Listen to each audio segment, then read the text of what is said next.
A very good evening and welcome. This is Newsfirst Primetime News at 9 on MTV Sports and Shakti TV. I'm Ramesh Bandara. I'm Stephanie Lazarus. Before we go into your stories in detail, let's take a look at the headlines. Headlines on Newsfirst at 9. 5 years to the day since the attack on the MTV MBC. Those responsible still at large. Deep atmospheric depression persists over the Mullaitivu district. Protest by a group of inmates at the Bogambara prison comes to an end. Police ordered to remove VIP and VVIP stickers from all vehicles. Newsfirst at 9. On to our top story tonight. The Met Department anticipates that the deep depression that is currently over the Mullaitivu district will move northwards from Sri Lanka into the Bay of Bengal. The Met Department notes that the route of the atmospheric depression is indiscernible. The deep depression that was about 150 kilometers east of Sri Lanka yesterday is now above the Mullaitivu district, according to the Met Department. This sort of weather system goes through several stages before becoming a deep depression. It first emerges as an atmospheric disturbance before progressing into a low pressure system, a depression, and then a deep depression. The Met Department is forecasting that this depression could possibly dissipate or develop into a cyclone. At present, the depression is moving at about 20 to 30 kilometers per hour. If it moves into the Arabian Sea via India, there is a greater possibility of it evolving into a cyclone. The Met Department notes that if this happens, it could pose a risk to Sri Lanka as well. Let's have a listen to what the Met Department had to say on uncertainty of the deep depression. Deep depression in southwest Bay of Bengal was near to the Mullaitivu in this evening. Now it's already entered to the island and we are expecting it's crossed the island and come to the Gulf of Mannar within this night. And under influence of this system, we are expecting some showers in northern province, and also that showers can be extended to the northwestern, western and north central provinces. During the afternoon or night, we are expecting some thunder showers in Uva province and eastern province, and also in Sabaragamuwa. The sea areas around the island, especially in the northern sea and Gulf of Mannar, will be dangerous and rough because the wind speed will comes up to 70 kilometers per hour, and the other sea areas around the island we are expecting the winds will be 50 kilometers per hour and fairly rough at times, and there are some showers, especially intermittent showers over the Gulf of Mannar and northern sea area are expected. Well, we will have more on the prevalent weather conditions in the island later on in the news bulletin. But before that, here's a look at the temperature forecast for some of the key towns and cities in the island for the next 24 hours.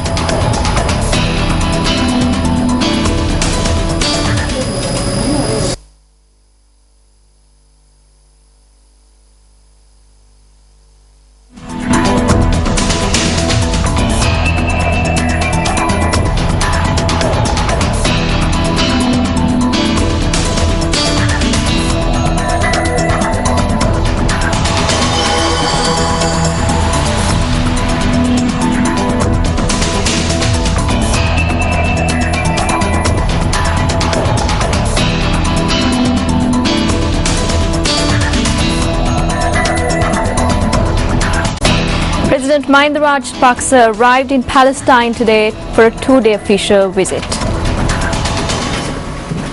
President Mahinda Rajapaksa arrived in Palestine today following the conclusion of his tour of Jordan. He was received by Palestinian Prime Minister Rami Hamdallah and a group of dignitaries, including the Palestinian ambassador to Sri Lanka, Dr. Anwar Al-Agha.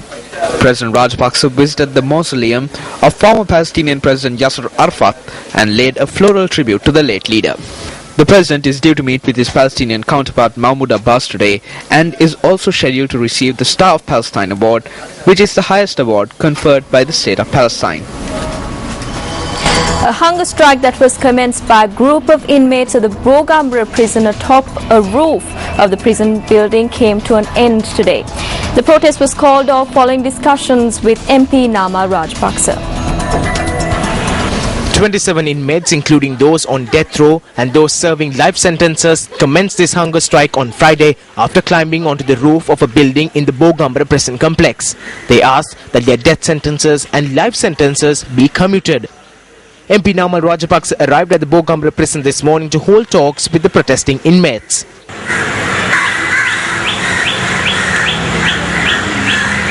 We have informed His Excellency the President over the phone. As soon as His Excellency the President returns to the country, we have decided to hold discussions with the Ministry of Rehabilitation and Prison Reforms and the Minister of Justice under the patronage of His Excellency the President and consider these demands. I hope to return to this prison in the coming week with both ministers. Members of opposition political parties had this to say on the prisoners' hunger strike. ඊයේ පෙරේදා SB Dissanayake ඇමතිවරයා පැහැදිලිව කියලා තියෙනවා. Minister SB Disanayake said very clearly recently that some henchmen in the Sri Lanka Freedom Party had intervened to obtain pardon from the president. Today the prisoners in the Bogambara prison are protesting, asking that they be given pardon since Minister SB Disanayake's henchmen received pardon as well. By intervening to secure their release, Minister SB Disanayake has challenged the judiciary. So thousands of prisoners at Bogambara are protesting against this injustice today. Bogambara දහස් ගාණක් සිරකාරයෝ අද උපවාස කරන්න උද්ඝෝෂණය කරන්නේ. ඒ අසාධාරණයට එරෙහිව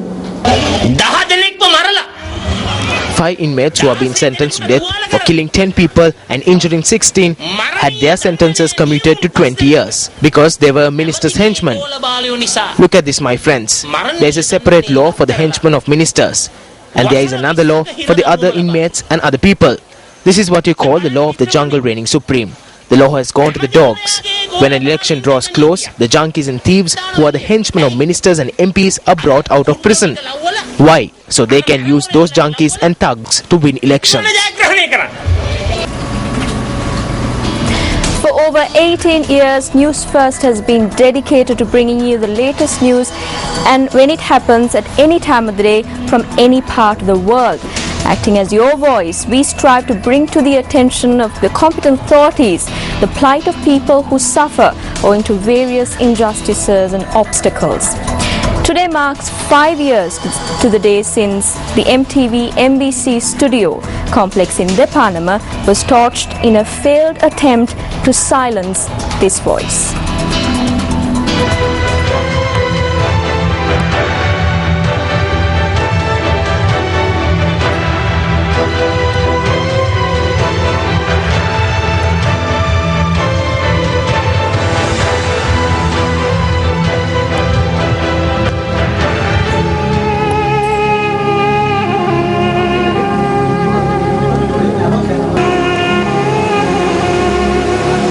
At about 2:10 a.m. on the 6th of January 2009, a group of about 20 thugs armed with firearms and explosives broke into the MTV MBC studio complex in Depanama. They had arrived at the location in a white van with no license plates.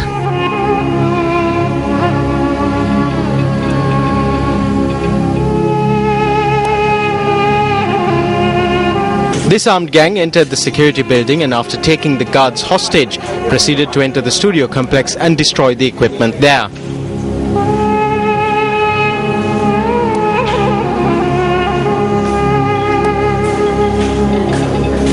The master control room, which coordinates all telecasts, was severely damaged in the attack.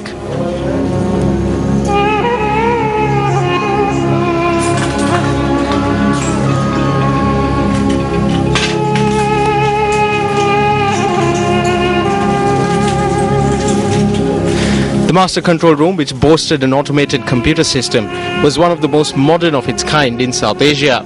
Following the attack, the government analyst department determined that there had been an attempt to set off an 8-kilogram Claymore bomb inside the master control room. Deputy analyst WGS Gunathilaka noted that only a section of the bomb had exploded.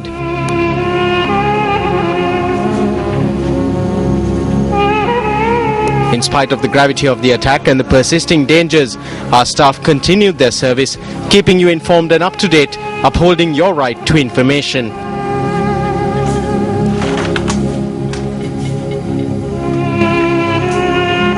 Even when our equipment had been reduced to cinders, the limitless strength of our staff enabled us to get back on the airwaves within a short period.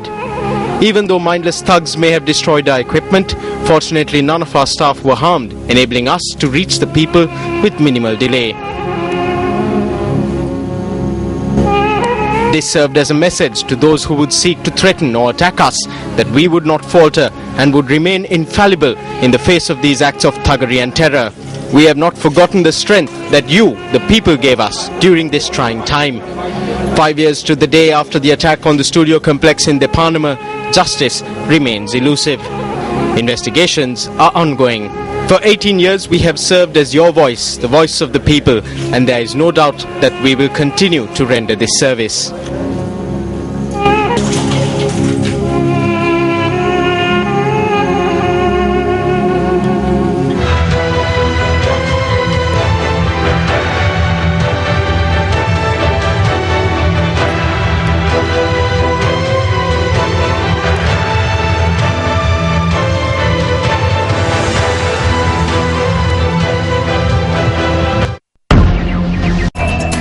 U.S. Ambassador at Large at the U.S. State Department's Office of Global Criminal Justice, Stephen J. Rapp, arrived in the country for a 5-day official visit. According to the U.S. State Department, this is his second official visit to Sri Lanka. The State Department adds that Stephen J. Rapp will meet with a broad cross-section of government officials and political and civil leaders on a range of issues such as justice, accountability and the reconciliation process. According to the US State Department, Ambassador Rapp will remain in Sri Lanka until the 11th of this month. Stephen J. Rapp was appointed to his present position by US President Barack Obama, confirmed by the Senate and assumed his duties on September 8, 2009. Prior to his appointment, Ambassador Rapp served as the prosecutor of the Special Court for Sierra Leone beginning in January 2007, responsible for leading the prosecutions of former Liberian President Charles Taylor and other persons. Meanwhile, on the program Vantage Point, which was recorded today, veteran political analyst Dr. Dayanja Tilaka had this to say regarding Stephen J. Rapp's visit to Sri Lanka. I think that in the realm of international relations we haven't done too well. And that's why we have these visits. They are in fact, as you say, a prelude to the March session in Geneva. It's not a small deal. Stephen J. Rapp is the US Ambassador at Large on war crimes. And he's spending 5 days here. He's not just passing through. So, yes, they are tightening the screws in a major way. 5 years ago, the predecessor of Ambassador Rapp was Ambassador Clint Williamson. We now know of a reference to Sri Lanka in a discussion which took place in Paris. The US Ambassador at Large on war crimes had to admit, or admitted in private conversation, in official conversation with his French counterpart, that in 2009 we, escaped the trap. I mean, we did well. I mean, we beat them back in May 2009. But 5 years down the road, the Ambassador at Large on war crimes is here for round 2. So it's not looking good. It's not a good sign.